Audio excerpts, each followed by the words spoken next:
we are starting a new series today, and for the next couple of weeks, is we're going to talk about what I'm calling better ships. Better ships. We want to have better relationships in our life. And this is not just for our own personal well-being, but we believe this is actually what God is calling us, is to be improving in and growing in is our relationships.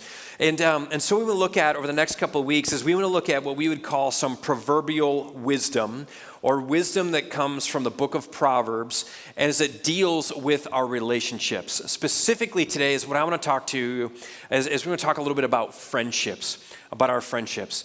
And Proverbs speaks about friendships and the relationships we have in our life. And it's important I want you to understand, to set this up, to understand proverbial wisdom. The book of Proverbs was written by Solomon, which Solomon was a faithful servant of God, following God faithfully. And God comes to him and said, Solomon, you've been faithful to me. And so I want to grant you your heart's desire. What is your great heart's desire in life? And Solomon says, I want to have wisdom beyond understanding, a wisdom so that I can not just discern for myself, but also to lead others in discernment.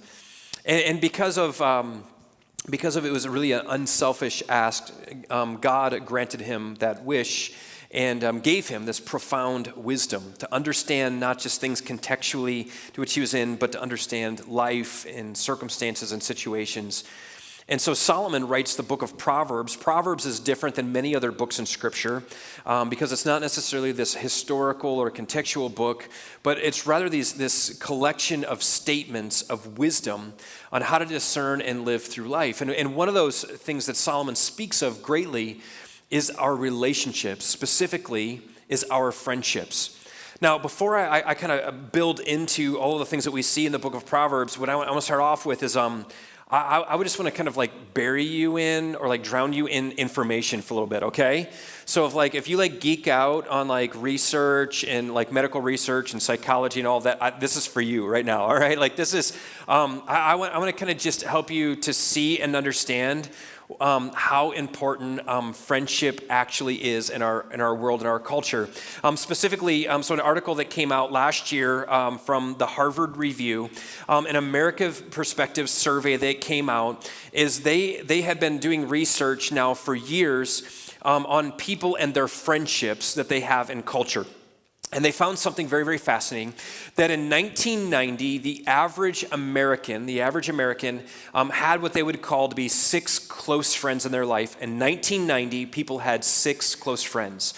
By close friends, this is someone that if they're going through a problem or a struggle in life, they could go to this person and get advice, they would get some empathy or sympathy.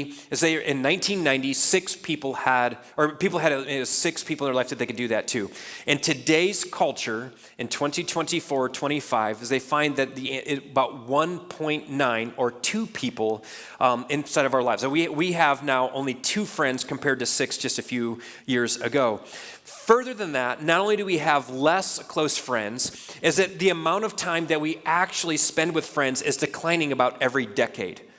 In 1990, on average, as they found that people would spend anywhere between 6 to 8 hours a week with friends, in today's culture, we spend about 1.5 to 2 hours a week with our friends. Further than that, our ability to develop friendships is declining. We don't know how to find friends. Further than that, once we do have friendships, because of our upward mobility in society, moving, changing jobs, changing neighborhoods, we don't any longer have what we would call friends for life. We are actually, in our American society, have found that we just don't have deep friendships that matter to us. And very few of us, statistically, actually have people in our life that we would consider to be a close friend. Now, here's where it becomes a problem. As Harvard points out, is that we don't have friendships. Our ability develop friendships is declining, is the American Psychology Association put together a study 3 years ago that began to talk about how our American culture has prioritized romance and romantic relationships, but psychology is actually showing us that our deep need for platonic relationships, in other words, our deep need for friendships, that through the research is that they have did over 20 years of research, psychologists suggest that stable, healthy relationships are crucial, not just for our emotional well-being, but also our longevity and our physical health. A study that was done in the American Journal of Psychiatry in 2020, people who have close friends or close confidence are more satisfied with their lives and suffer from depression less. They're less likely to actually go through depression. They also have found that people, when they go through chronic diseases, even chronic diseases, like they have like a continual disease throughout their life, that if they have a friend that can walk through it, as they suffer less. This is a profound. People in the hospital, when undergoing painful treatment, as their blood pressure actually goes down if they have a friend in the room. If they have a friend that is holding their hand, they actually begin to show signs of recovery quicker. It goes on. People, when they struggle through loneliness, if we have people inside of their life that they can share our problems or struggle with, they struggle with depression or anxiety less. There's benefit. Even, ready for this, we have just cardiac problems. So literal physical heart issues. If you have 4 close friends in your life, you are less likely to go through various cardiovascular issues. That having good friends in your life, are you ready for this? It's even good for your heart. I wish I was making this up. This is literally like 11 pages of study. You want to continue it. Risk of social isolation that continues to grow because we have less friends. Our strength of what we call weak ties, just having people in our life, continues to grow. We have found that the average number of people who have weak interactions, in other words, most of the people that we have in our life, we would consider to be a weak interaction, that we're actually not getting anything emotionally from those people because we're guarded and pushing them away. They're what we would call a friend, but we actually don't see in this relationship a friend type of a relationship where they're actually going to begin to help us. In other words, our relationships are growing more and more shallow. Our inabilities to be able to work through things with other people who are friends, friendships that we may disagree with each other, but yet at the end of the day, we know we can still be friends. Our inability to invite people inside of our life in a supporting, healthy relationship is actually affecting every major part of who we are socially and as people. In other words, having friends matters. Science, sociologists, psychologists, doctors are saying you need to have friends in your life. It's so big and powerful. It's almost like someone should have warned us about this before. Someone probably ought to have even put it in the Bible to say that friendships are important, right? If somebody would have put this in the Bible. Oh, wait. Solomon comes in and says, as iron sharpens iron. So in fact, Proverbs says this, as he says that Proverbs 17:7 says, a friend loves at all times and a brother is born for adversity. Proverbs 27:17 says, as iron sharpens iron, so one person sharpens another. Proverbs 13:20 says, walk with the wise, you become wise, for a companion of fools suffers harms. He continues on and he says, Proverbs 18:20, one who is unreliable friend becomes to ruin, but there is a friend who sticks closer than a brother. Proverbs 22:24 says, make no friendship with a man who's given to anger, nor with someone that's a wrathful man. He says, listen, friendship becomes important, but the people who you have in your life matter. Simon Sinek, who is also like a leadership guru, just recently, in fact, just this last Tuesday, released kind of the new direction of where he wants to go in his consulting business. And where he wants to go in consulting leaders and business leaders and entrepreneurs is to understand how important friendship is in our world and our culture. Is that we need to understand that friendships matter. That even secular society is realizing that we need to have relationship with people in our life that can challenge us, make us better, call us out. We can disagree on things, but at the end, we can still be friends because we've lost the ability to do so in our modern world and culture. We have a basic kindergarten problem. We don't know how to make friends. As a society, we're struggling, but as Simon Sinek contends, many of the issues that we're dealing with socially in our world simply comes out of this. If we could understand this basic form of friendship and how to be a friend and make friends, we can resolve many of the issues that we have. And I'll contend one step farther. I think that we, as the people of God, ought to be leading the way. I think as the people of God, we're the ones that should be showing everyone else not just the power and value of friendship, but actually how to be a good friend, which is a little bit tough, right? Because in the church world, I mean, we talk about friendship, we talk about all of that, but to really, really develop deep, meaningful relationships with other brothers and sisters in Christ, it takes work.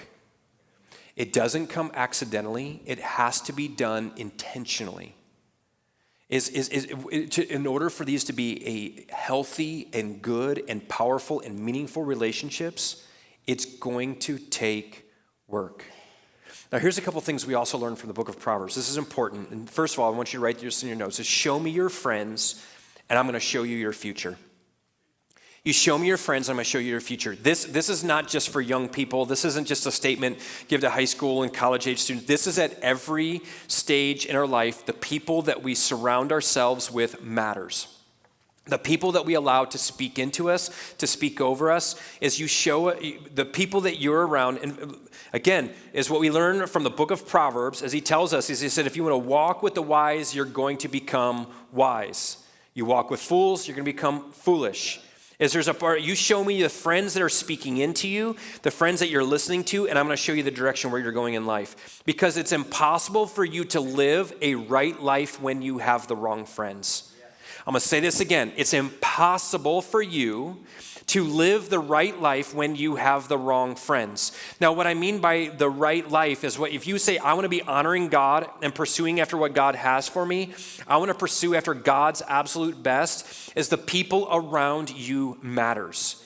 The people that you're allowed to speak into your life, your values, what you want to be and where you want to be, it is vital to make sure that you are putting the right people and the right voices around you at all stages of life. That people will say, well, this stage is more important. Listen, it's all stages of life. It becomes vitally important. We have to find those right people in our life. And then this is powerful too, as I want you to know this, we talk about friendship, is that you may be one friend away from changing the course of your future. You may be just one friend away of changing the course of your future. And what I mean by this is that there's one person that you may meet here at church, in a small group, at school, at work. You may meet a friend that could change your future. That person, first, I hear these stories all the time. This is what I love, being in a position as a pastor, getting to know many of you and hearing your stories, is when someone comes into church and says, hey, listen, I've been inviting a friend of mine, and they came into church. Now that they've come to church, they prayed the prayer to follow Jesus a couple weeks ago, and now their life is just radically changed by Jesus, and it all happened because a friend invited them to church and has changed everything about them. In the same way is that you could be that friend that leads someone in so that they come and find Jesus. It's the friend that comes to you and says, hey, you know what? We've been serving and been doing this. Man, there's a ministry center that church has. Man, you ought to come serve. And then you go and serve, and God begins to develop this new passion in your life of serving, or for a group of people. Is you may meet someone in your life that could change everything about you. Because what God can use is people to become a catalyst in our life to help us to find God's best in our life. And so you may be just one friendship away from changing the course of your future. My wife and I, we love to have these conversations about going back through life, and like if you would have made this decision, you would have went this way, or the decision to make, and like what made those decisions. And one of the things that we find so often is how God brings certain people into our life at certain times, friendships. They're like, because of that friend, like they encouraged me to do this. And because of this, it had this outcome. Then we're in another place in life. We have a friend that comes in and says, speaks into our life about this, and it leads to this outcome. That so many times in life is that when you surround yourself with the right people, they will help direct you and lead you into God's best. And so you just may be one friendship away from truly changing the course of your future. But what I want to give you today, I want to give you 3 friends that every one of us needs. And then I'm going to give you 3 friends that ain't nobody need, okay? The 3 friends that we need to get out of our life, all right? So I want to give you 3 friends in which everybody needs, and I'm going to give you then the 3 friendships that if you you don't need in your life, okay? To set this up is I'm going to look at 3 relationships that David had in his life. So 3 friendships or 3 relationships that David had. Now, if you don't know who David was, so David, he's the son of Jesse. He's the youngest son of all of them. Now, Jesse had so many kids, I don't even know if he remembered all of his kids' names all the time, right? It was one of those situations, literally, as you read here in a moment, in 1 Samuel, it was like, oh, yeah, that's right, I have one more kid. I kind of forgot about him. But David, as a young boy, David literally is like a shepherd hand, that he's out looking after sheep, and he's the runt of all of his little brothers, and so he's doing what they all tell him. But he's literally going to go from a shepherd's hand to eventually becoming the anointed king of Israel, and leading the people and being the very demonstration of God's power and faithfulness to his people.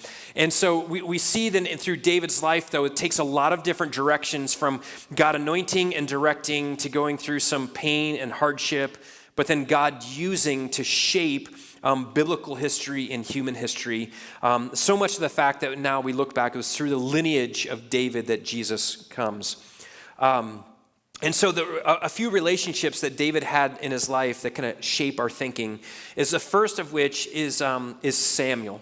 And what Samuel did was he became that friend who makes you better. Or what Samuel did is literally changed David's life through the power of God. Now, when we look at 1 Samuel chapter 16, is Samuel comes to Jesse after God's leading, and comes to Jesse and says, I'm here to pick one of your sons to become the next king of Israel, to be the anointed one.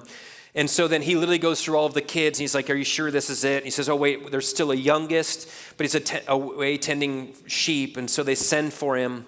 Verse 12, he says, so he sends for him, and he brings him in, and he was glowing with health and had a fine appearance, and he handsome features.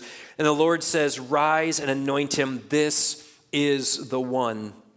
So Samuel took the horn of oil and anointed him in the presence of his brothers. And from that day on, the Spirit of the Lord came powerfully upon David. So we have Samuel who comes into David's life, literally anoints David to become the next king of Israel, and knew and radically changed his life and made him better. One of the first friendships we need to have in our life is people who make us better. In every area of our life that we see that I'm going to grow in and develop in, we need people who are going to help us. I statistically, talk about, hey, if you want to get in better shape, trainers will tell you, what you need to do. You need to get accountability. Get a friend, work out with somebody else. Somebody else you have to give accountable for. If academically you want to improve, you got to find some people in your life who are smarter than you. They can challenge you. You need accountability. You need people to make you better. Whatever area or aspect in your life you want to grow in, you need people around you who are going to help you to become better. Is that you need to begin to find in them so that they can challenge you and take you to places that you just can't go on your own. Proverbs 27:17 again says, as iron sharpens iron, so as one person sharpens another. Anytime I read through that scripture, it reminds me when I was in college, I was invited to be a part of these group of guys that their life verse or their gathering group was Proverbs 27:17, and it was and we lifted weights together as iron sharpens iron, like pumping iron. I know. We're college guys. We're super creative, right? So it was like we lift weights and do Bible study together. So every Monday morning we got up and we lift weights together, and then we do like a Bible study.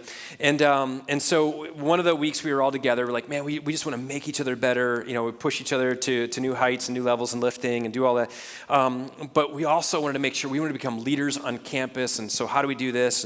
And so one of the exercises that we had to do was we got put together with our accountability partner and said, we want you to do is we want to see what everybody else thinks about you, about this person. So what we're going to do is your accountability person is going to walk around campus and have to ask 10 people, so what do you think about them? And then you write it down.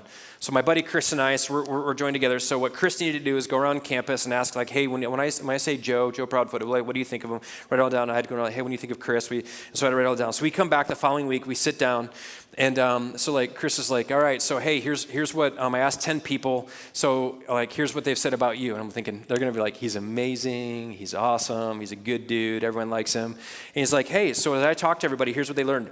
They all think you're a jerk.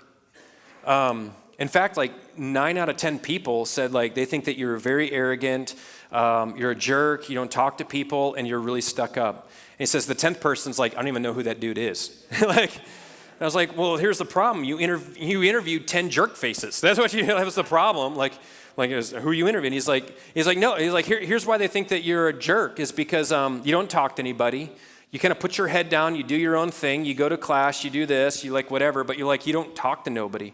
Everyone's like, I kind of know that guy, he sits in the back corner and doesn't talk to anyone. I'm like, yeah, I do that because I don't like people. And they're like, no, like seriously, like this is the perception. Like you think there's all this, and they're like, but the truth of the matter was because I was insecure.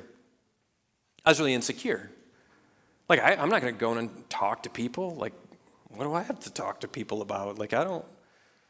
But yeah, he's like, no, literally, like people like think that like you're mean, and so he's like, so what you're gonna have to do is you got to learn how to put yourself out there. Like you're gonna have to like learn how to like walk up and talk to people and like introduce yourself to people. If you want to be a leader, this is gonna be a vital part of your leadership. Is that you're gonna have to actually pretend like you like people. It's like, oh man. It's like, but no, like, listen, here's the piece of this is how people see you. And so this is something you're going to have to improve in. And can I tell you, it hurt like crazy. It hurt because I thought, man, I'm leading people, I'm doing all this. But then when I hear this, like, no, people think that you're mean, which is the furthest from the truth, is just what I was insecure. But he challenged me like, hey, if you put, and what I learned then is the more that I begin to put myself out there, the more that I begin to talk to people, ask how people were doing, the more and more then people learned who I was, and it just made me better as a leader and as a friend and as a person. And so they aren't the easiest conversations, but they're the ones that are going to make you better. You need to find people in your life that can help make you better. Secondly, then, is Jonathan. Jonathan is the friend who helps you find true spiritual strength.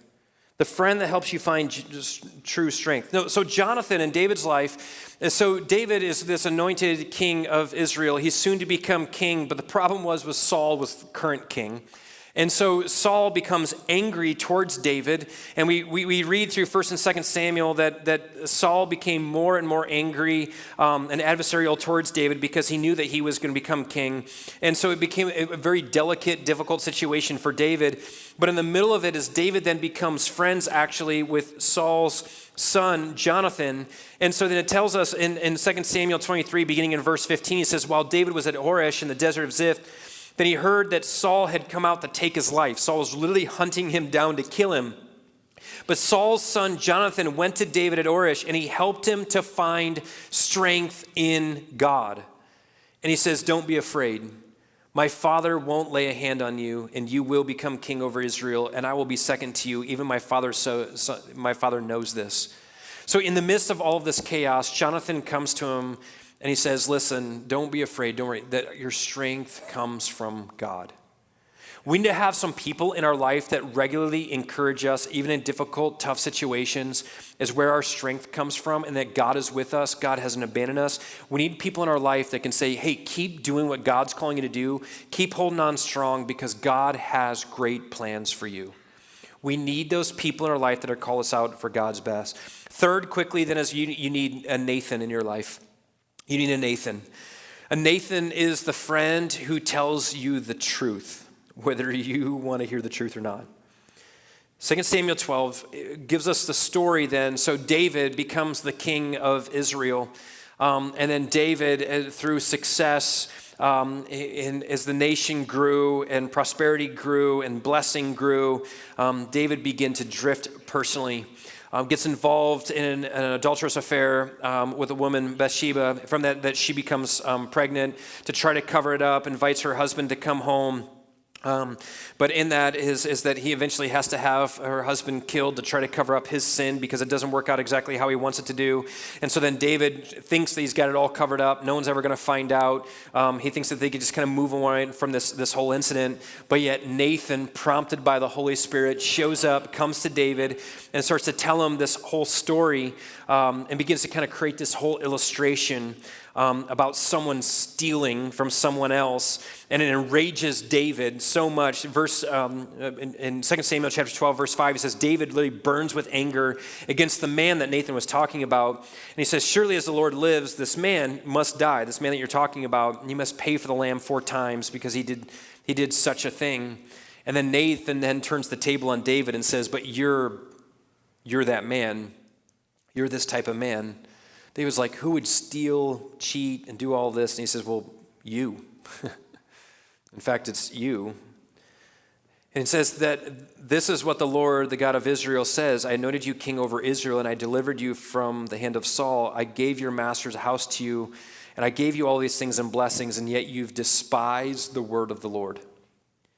Nathan literally comes and puts his finger in his chest and says, listen, God has done nothing but bless your life, and what you've done, you've despised him. Now, these are the friends that we don't always want in our life, but these are the friends we need. These are the friends that we have a trusted relationship with, that we've given them permission to call me out when I need to be called out. This last relationship is probably the relationship that most of us don't have. I'm going to say this again. This is the relationship that most of us don't have. Is the person in our life that we've been willing to be open and vulnerable and honest with, and we've granted them permission to call us out in our life. If there's one area, I'm going to tell you, there's one area in our Christian life, in our Christian discipleship, that what we do very, very good as followers of Jesus is we let people in so far. Like what we do really, you don't have to be a Christian for very long. Like if you're a brand new Christian, you come in and you think, man, you ought to confess your sin publicly all the time, right? Like it's like, I got to get this out. Like if you're new to all of this, there was one time we did this baptism service, our church in California, we had this baptism service right before we get ready to baptize this woman. Like before she went in the water, she just started like confessing all this sin. And I'm like, whoa, we can't be doing this, man. There's kids in the room. Like quickly put my hand over and like dunked her real fast. You know, like it was there's this, like we just feel like, you know what, we know that confession's good for the soul, and we need it. But then what happens is you're in church for very long, and what do you do now is you start to control the narrative. You only give a little bit, like somebody confesses a little bit in small group or Sunday school, you share a little bit, but you're not going to go too far. You're only going to give a little bit because you're just afraid a little, I just, because there's people in the world, like there's all this, because sometimes there's people in the church that are a little bit dangerous, there's a little bit whatever, there's people who say one thing and do another. It's like, because the church is like, we get hypocrites in the church, which a couple weeks ago, I had a guy come up and he's like, hey, you ought to come to church with me. And he's like, man, I ain't going to church. Church is full of hypocrites. I'm like, I know, but we have room for one more. We'll see you tomorrow. It's like, hey, listen, here's the deal. Like we all have this, like who we want to be and what we want to, like all of this. And so here's what happens. Is that we create these walls inside of the church. Inside the church, like we don't allow people to really speak into our lives because we're afraid to admit that sometimes, even though we've been walking with God for 20, 30, and 40 years, sometimes we mess up. And sometimes we need someone to put a finger in our chest and say, you need to be doing better. And we're afraid of that. So what we do is we just push people away and we just clean up the outside and we just show everybody it's fine, I'm good, it's good, praise Jesus, everything's all right. But the truth of the matter is we know that we're all struggling and hurting and we're going through it, and we need some people in our life that again is this relationship that we grant permission. We build this relationship with people so they can speak into us, so they can help us to discover God's best for our lives. This may be the most difficult relationship to develop in our life, and people will say, listen, you know what, I don't know if I want somebody in there. Can I tell you from personal experience, by having those relationships, by having those people in my life, that I grant permission to say, man, if you see something in me, will you please call it out of me, because I want God's best for my life, and I know the only way that I'm going to get God's best is that you're going to have to show me the places where I'm weak, you're going to have to show me the places where I need to grow in, and just do it delicately, please, because it's going to hurt, but please do it. Because I want God's best for me, and I want God's best for you. And you need to find those relationships in your life and where you can sit down and say, I want to grant you permission. Will you help me to pursue as iron sharpens iron, so we sharpen one another. We need people in our life. We need people in our life who are going to tell us the truth. Not the truth we want to hear, but the truth we need to hear. And find those people who can speak into us. Now, I want to talk to you really quickly, the friends you don't need. Now, if you came with a friend today, no, I'm just going to stop there. Okay, here we go. 3 friends every person doesn't need, okay? Number 1, I'm going to go through these very quickly. Someone who distracts you from God's plan. You don't need the friend in your life that distracts you from God's plan. Now, here's what I mean by God's plan. I always set it up this way. Used to speak, in youth ministry, spoke to students all the time, talking to even college students. Is like, well, how do I find the person to marry? How do I do all that? I always say the same thing. It's like, hey, you chase after God with everything that you have, just who you are. Chase after God, and if you happen to find someone who's keeping pace and running beside you, just hook your wagons together and get married, right? Like if you're chasing after God's best and you find somebody in your life, because here's what happens in the world, we run this way and we find somebody that crosses our path going this way, and what do? We turn and head this way. And so what we have to do is make sure that we're finding people that are, the same thing goes with friendships. We need to find some people in our life that are going to help us to pursue after God. Now, there's going to be situational things, people you work with, people you go to class with, people you go to the gym with, people you hang out with. Like, you just have to make sure the people in your life that they're helping you to pursue after God's plan in your life. Those friendships that you allow to speak into you, is you make sure that they are not distracting you from God's plan. Make sure they're not distracting you, that you continue to pursue after who he is. Number 2 is this is the friend you don't need, and this one you probably need to cut out of your life. Someone who continually tempts you to sin. Now, even as you're writing this down, you know who that is, right? You got that friend that you're like, yeah, they're a lot of fun, but there's some things that every time we're together, it just kind of ends up this way. The person who continues to tempt you to sin. That person who pushes you, that throughout your life, as you have those people that as soon as they find out that you're a Christian, they like to play this fun game of see what, what kind of situations can we put the Christian in, right? You got your coworkers at work or whatever. It's let's do this. Let's see if we can get the Christian to cuss. This would be awesome. Let's see if we can do this. Let's see if we can get the Christian to drink and to do this. Let's see if we can get to let's see if we can get him to do literally watch for those friendships in your life that are continued to tempt you to sin. There's relationships. If you have a bunch of friendships that are not helping you grow in your relationship with God, is that the one you don't watch out for the people who are going to continue to tempt you into sin. Lastly, is watch out for the friend who just uses you. Watch out for the friend who just uses you. I know, in Christian circles, we don't like to talk about this. We know that God is calling us, and God is to be compassionate and empathetic and sympathetic. But what can so easily happen hear me in this. What so easily can happen is we can put ourselves in positions that just become used by people. And this happens to good-hearted Christians all the time, people who just want to serve God and want to be generous. And even in our friendships and our relationships, is that we allow people to start to kind of drift into our life that just use us. It's the friend that only calls us when they're in crisis. And a lot of times that crisis just seems to have a price tag. Like, hey, I'm calling you, can you, like, whatever, can you, like, whatever. Just be careful of those people. The people who use you emotionally, the people that depend on you for everything. Just be careful of those relationships and those friendships. There's a place where you can pastor someone and you can lead them and you can develop them.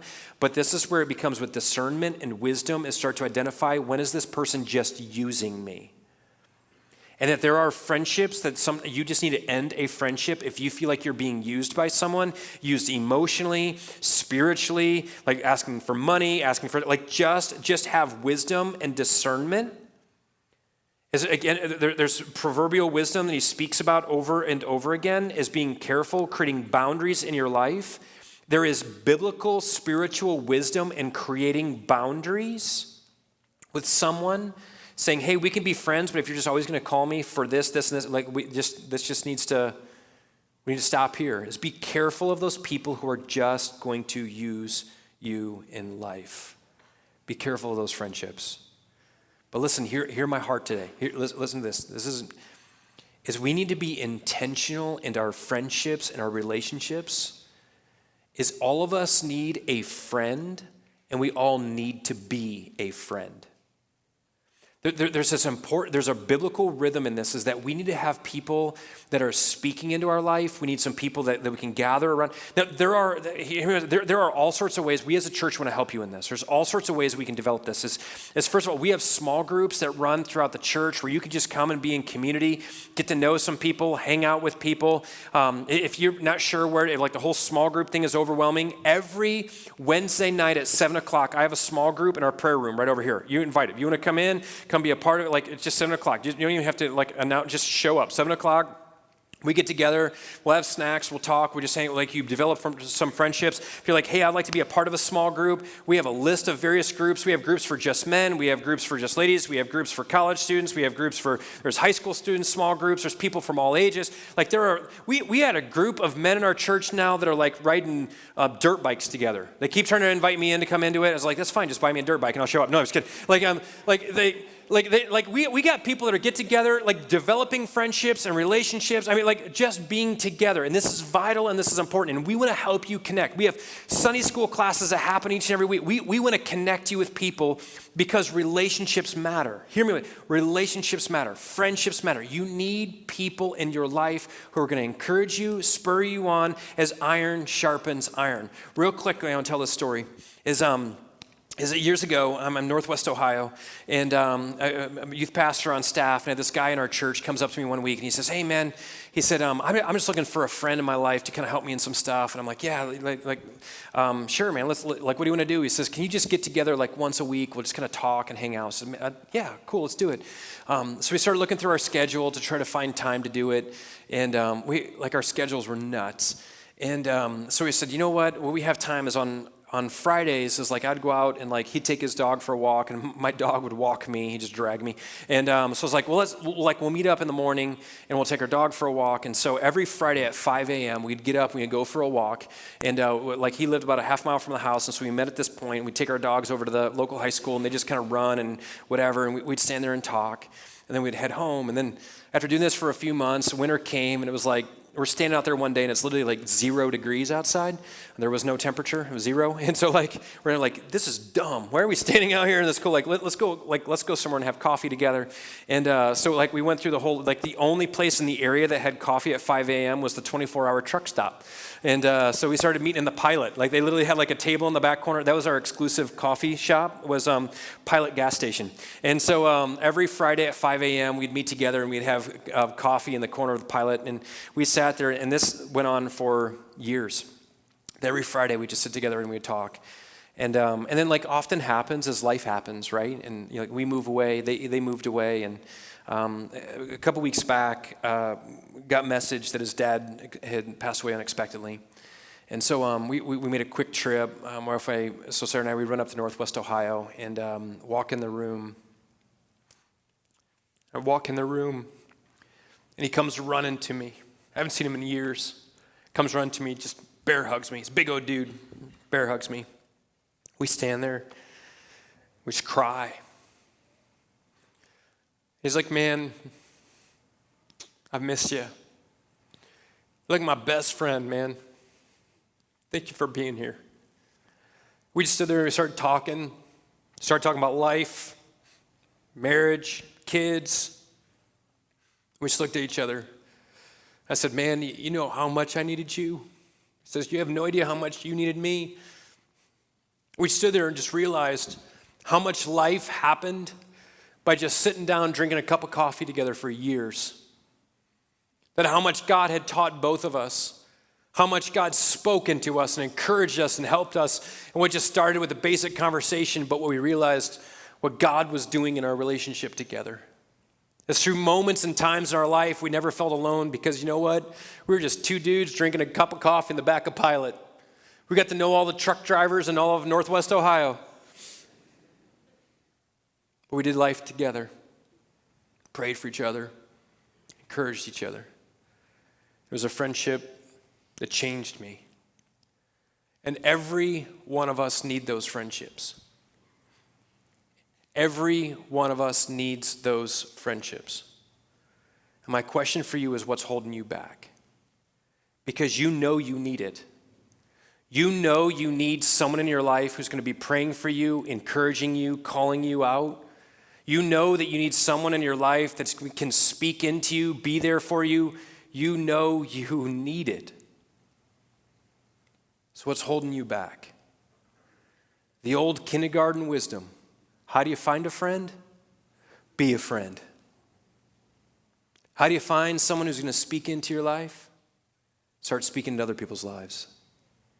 As God is calling us more than ever to be this example to the rest of the world of how do we begin to break this whole thing of isolation, all these things that is inside of us, all this division, how do we begin to bring all this together? It simply comes by us walking together in powerful, deep, meaningful friendships. As God is calling us and leading us into it. Jesus says these words in John chapter 15, you no longer are my servants, I am no longer your master, but we are now called friends. We're called friends. And this relationship with Jesus is this powerful friendship and relationship that shapes everything about us. So my question to you today is, what's holding you back from that powerful friendship that can change your life?